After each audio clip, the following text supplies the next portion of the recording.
Welcome to my channel. तो आज के क्लास का टॉपिक है हम लोग का प्रकाश का परावर्तन तथा अपवर्तन यानी light refraction and reflection and refraction.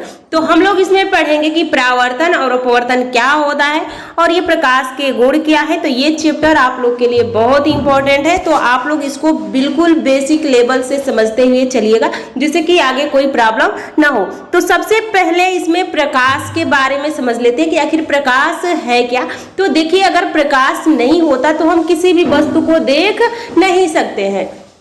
प्रकाश खुद में अदृश्य होता है पर दूसरे वस्तु को क्या कर देता है, दृश्य कर देता है। तो यहाँ पे प्रकाश के गुण कौन कौन से हैं, तो यहाँ पे आप देखिए, प्रकाश वह कारक है जिससे हमें वस्तु को देख पाते हैं। यह हमेशा सरल सीधा रेखाओं में गमन करता है, यानी प्रकाश कभी यानी जैसे ये जिगजैग नहीं चलता, ये हमेशा सीधी रेखाओं में ही गति करता है। प्रकाश अपारदर्शी वस्तुओं को तीक्ष्ण छाया बनाता है। जैसे अपारदर्शी का मतलब कि दीवार हो गया, उसको छाया वो बनाता है क्योंकि प्रकाश उसको पार नहीं कर सकता है। यह एक विद्युत चुंबकीय तरंग है, इलेक्ट्रोमैग्नेटिक वेव है। इसको किसी माध्यम की आवश्यकता नहीं होती है, ये बिना माध्यम का भी गति कर लेता है, इसलिए इसे संचरण के लिए माध्यम की आवश्यकता नहीं होती है। तो ये प्रकाश के गुण थे। पूछा जाए कि सबसे तीव्र गति से प्रकाश किस में चलता है, तो सबसे तीव्र गति से ये निर्वात में चलता है, उसके बाद ये गैस में चलेगा, उसके बाद ये द्रव में चलेगा और फिर ये ठोस में चलेगा। तो सबसे तीव्र गति से ये निर्वात यानी वैक्यूम में चलता है। निर्वात किसे कहते हैं, निर्वात हम उससे कहते हैं जैसे कि सपोज कीजिए ये कंटेनर है, इसमें हवा की कोई भी यानी कुछ भी नहीं है, इसको एकदम निर्वात कर दिया गया, इसके अंदर जो एयर थी उसको बाहर निकाल के इसको पैक कर दिया गया, इसी को हम निर्वात कहते हैं। आगे इसमें देखिए, यहाँ पे लिखा भी गया है कि निर्वात में प्रकाश की चाल, तो पूछ लिया जाए प्रकाश की चाल होती है 3 × 10⁸ मीटर पर सेकेंड होता है। आगे देखिए, यहाँ पे प्रकाश का स्रोत तो एक होता है प्रकाश, जिस वस्तु से प्रकाश निकलता है, तो प्राकृतिक स्रोत भी होता है और मानव निर्मित स्रोत होता है। एक होता है प्रदीप्त वस्तुएं और एक होता है अप्रदीप्त वस्तुएं। तो प्राकृतिक नेचर यानी सबसे प्रकाश हमें सूर्य से मिलता है, तारों से मिलता है, मानव द्वारा भी निर्मित होता है, जैसे मोमबत्ती, लैंप, बल्ब, ये क्या है, मानव द्वारा निर्मित है। आगे इसमें देखिए, यहाँ पे वही कहा गया कि प्रकाश ऊर्जा का एक रूप है जिसकी सहायता से हम वस्तु को देख पाते हैं। Light is a form of energy that enables us to see object. आगे इसमें देखिए क्या कहा गया है, ऊर्जा कार्य करने की क्षमता, जैसे कि विद्युत ऊर्जा, उसमें ऊर्जा, तो ये सब क्या है, ऊर्जा ही है। प्रकाश भी एक ऊर्जा का ही रूप है। आगे यहाँ पे देखिए, प्रकाश ऐसी ऊर्जा है जो हमारे नेत्रों में संवेदनाएं उत्पन्न करती है। यह संवेदनाएं आवेग के रूप में मस्तिष्क तक पहुंचती है, फिर हम वस्तु को देख पाते हैं। यानी प्रकाश हमारी आंखों में आती है, फिर ये संवेदनाएं लेकर हमारे ब्रेन के पास जाती है, जैसे कि आंख में ये प्रकाश आया, फिर ये नसों के माध्यम से हमारे ब्रेन में गया, उसके बाद हम देख पाते हैं कि हाँ ये कौन सी वस्तु है। प्रकाश के गुण यहाँ पे देख सकते हैं, आगे भी बताए हैं। प्रकाश ऊर्जा का एक रूप होता है, ऊर्जा का प्रवाह तरंगों के रूप में होता है। प्रकाश विद्युत चुंबकीय तरंग है यानी इलेक्ट्रोमैग्नेटिक वेव है। प्रकाश की तरंग दैर्घ्य, देखिए प्रकाश की तरंग दैर्घ्य पूछ लिया जाए तो 400 नैनोमीटर से आपका 780 नैनोमीटर के बीच होता है। यहाँ पे प्रकाश की तरंग दैर्घ्य यानी वेवलेंथ क्या होता है, तो यहाँ पे देखिए ये प्रकाश की तरंग है, इस तरह से जब चल रही होती है प्रकाश, यहाँ पे देख सकते हैं एक अनुप्रस्थ होता है और एक अनुदैर्ध्य होता है। आगे हम लोग उसके बारे में पढ़ने वाले हैं। यहाँ पे देखिए, इस प्रवाह के लिए माध्यम की आवश्यकता नहीं होती है, तो अभी आपको बताया गया है कि प्रकाश के लिए किसी भी माध्यम की आवश्यकता नहीं होती है। प्रकाश निर्वात में सबसे तेज गति करता है, तो वही यहाँ पे आपको बताया गया है कि इस प्रवाह के लिए माध्यम की आवश्यकता नहीं होती है, अर्थात निर्वात और पारदर्शी द्रव्य दोनों में प्रवाह यानी प्रकाश बहुत तीव्र गति से प्रवेश करता है। नैनो में 10⁻⁹ होता है, माइक्रो में 10⁻⁻6 होता है। तो ये सारा थोड़ा आपको याद होना चाहिए। अगर मिली में पूछ लिया जाए तो 10⁻³ मिली होता है। यहाँ पे तरंग दैर्घ्य देखिए क्या होता है, तो तरंग दैर्घ्य दो तरंग यानी तरंग किसे कहते हैं, दो स्ट्रिंग और या दो गर्त के बीच की दूरी को हम तरंग दैर्घ्य कहते हैं। जैसे यहाँ पे एक तरंग जिसे हमने बनाया, इस तरह से प्रकाश आई, फिर इस तरह से आई, इस तरह से आई, इस तरह से ये गति कर रही है, तो ये आपका स्ट्रिंग होता है और ये वाला हिस्सा आपका गर्त होता है, फिर ये श्रृंग हो जाता है। तो ये जो बीच की दूरी है इसी को हम तरंग दैर्घ्य कहते हैं। तो दो श्रृंग के बीच की दूरी या दो गर्त के बीच की दूरी को हम क्या कहते हैं, यानी ट्रक और क्रस्ट।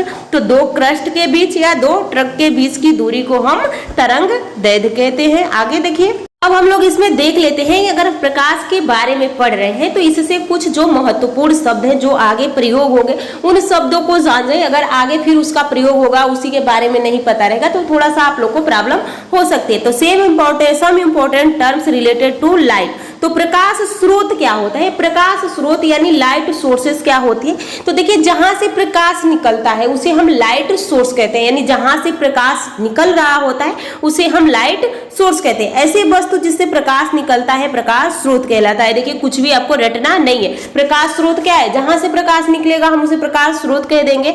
आगे देखिए, यहाँ पे जैसे कि हमें सूर्य से प्रकाश मिलता है, स्टार्स हो जाए, इलेक्ट्रिक लैंप हो गया, बल्ब हो गया, कैंडल्स, ये सब क्या है, ये स्रोत है। इसमें भी प्राकृतिक स्रोत है, कृत्रिम। प्राकृतिक स्रोत जो मानव निर्मित न हो और कृत्रिम आर्टिफिशियल जो मानव निर्मित हो। तो यहाँ पे सन और स्टार क्या है, प्राकृतिक है। लैंप बल्ब ये क्या है, कृत्रिम है। आगे देखिए, इसमें यहाँ पे आप देख सकते हैं, अगला है माध्यम। माध्यम में एक पारदर्शी होता है, एक अपारदर्शी होता है और एक अर्धपारदर्शी होता है। एक ट्रांसपेरेंट होता है और एक ट्रांसलूसेंट होता है, एक ओपेक होता है। तो पारदर्शी में प्रकाश आर पार हो जाती है, रटना नहीं है, अभी हम लोग थ्योरी भी देख लेंगे।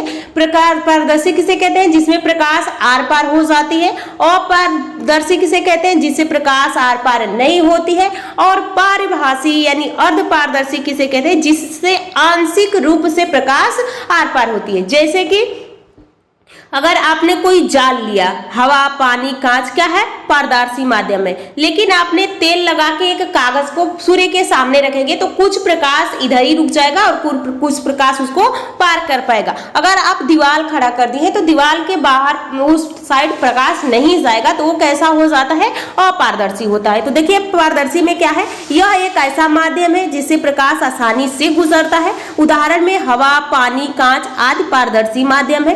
पारभासी यानी ट्रांसलूसेंट क्या है, यह एक ऐसा माध्यम है जिससे प्रकाश आंशिक रूप से गुजरता है। आगे देखिए, इसमें तेल लगा कागज, घिसा हुआ कांच आदि पारभासी माध्यम है। अगला देखिए, पारदर्शी क्या है, तो यहाँ पे यह ऐसा माध्यम है जिससे प्रकाश संचरण नहीं हो सकती है। लकड़ी, धातु आदि पारदर्शी माध्यम है। आप यहाँ पे एक लकड़ी खड़ा कर दिए, इधर से सूर्य का प्रकाश आ रहा है तो यहीं से ये वापस हो जाएगा, ना कि इधर ये गति कर पाएगा। तो ये तीनों माध्यम आपको याद होने चाहिए कि पारदर्शी, पारभासी और अपारदर्शी हम किसे कहते हैं। आगे देखिए, यहाँ पे आप देख सकते हैं, ये आप लोग का क्या है, अपारदर्शी। यहाँ पे जब हमने एक लकड़ी का गुटका रख दिया तो प्रकाश इस साइड नहीं हुआ, प्रकाश यहीं से इधर हो जाएगा। ये है सम लाइट पासेस थ्रू। तो यहाँ पे प्रकाश क्या हो रही है, ट्रांसलूसेंट है यानी अर्धपारदर्शी है। तो यहाँ से 1 2 3 4 5 किरणें गई, पर यहाँ से पूरी किरणें इस साइड नहीं गई है। यहाँ पे आप देख सकते हैं कि यहाँ से ये 4 किरणें ही इस साइड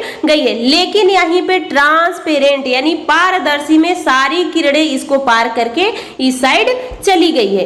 किरण क्या होती है, रे। तो रे भी आपके यहाँ पे किरण 3 प्रकार की होती है। एक अपसारी किरणें होती है, एक अभिसारी किरणें होती है, एक समानांतर किरणें होती है। तो प्रकाश की किरण वह सीधी रेखा पथ है जिस पर प्रकाश यात्रा करती है। तो ये किरणें क्या है, प्रकाशी तो है, इसी रास्ते तो प्रकाश जाती है। किरण पुंज यानी बीम ऑफ लाइट क्या होती है, तो किरण पुंज देखिए, किरण का समूह किरण पुंज कहलाता है। जैसे कि बहुत सारी किरणें इस तरह से जा रही है तो इसे हम किरण पुंज कहते हैं। एक होता है कि एक बिंदु से किरणें निकलती है, एक होता है कि एक बिंदु पे किरणें आके मिल जाती है, और एक होता है कि समानांतर किरणें गति करती है। तो यहाँ पे आप देख सकते हैं कि अभिसारी, अभिसारी का मतलब कि सारी किरणें एक बिंदु पे ही आके मिल जाएगी। अपसारी, अपसारी में एक बिंदु से किरणें निकल के चारों ओर फैल जाएगी, और समानांतर में सारी किरणें एक ही रेखा में गति करेगी। तो यहाँ पे ये आप समझते थे कि अभिसारी, अपसारी और समानांतर। यहाँ पे आप फिगर भी देख सकते हैं। तो ये आपकी अपसारी किरणें हैं, एक बिंदु से अलग अलग किरणें निकल गई। ये समानांतर किरणें हैं, देखिए एक समान से चल रही है। और ये आप लोग की अभिसारी है, तो सारी किरणें एक बिंदु पे आके मिल रही है। आगे देखिए, इसमें यहाँ पे पूछ लिया जाता है कि हवा निर्वात में प्रकाश की चाल कितनी होती है, क्योंकि जब आगे क्वेश्चन आप लोग सॉल्व करेंगे तो वहां के लिए बहुत ही इंपॉर्टेंट है। 3 × 10⁸ मीटर पर सेकेंड होता है। सूर्य तथा पृथ्वी के बीच की दूरी को कितना होता है, तो 15 × 10⁻10 मीटर होता है। यहाँ पे देख सकते हैं चाल बराबर दूरी बटा समय होता है। समय इसको ही चेंज कर देंगे तो समय बराबर दूरी बटा समय, यानी समय बराबर दूरी बटा यहाँ पे चाल हो जाएगा, ये चाल हो जाएगा, टाइपिंग एरर है। उसके बाद यहाँ पे आप देखिए एक होता है प्रदीप्त वस्तुएं। अभी आपको बताया गया कि प्रदीप्त और अप्रदीप्त वस्तुएं क्या होती है, ल्यूमिनस और यहाँ पे नॉन ल्यूमिनस। तो ल्यूमिनस प्रदीप्त वस्तुएं स्वयं प्रकाश उत्सर्जित करती है, जो स्वयं प्रकाश दे। जैसे कि यहाँ पे समझिए ये आपका बल्ब है, ठीक, और यहाँ पे आपका मेज है।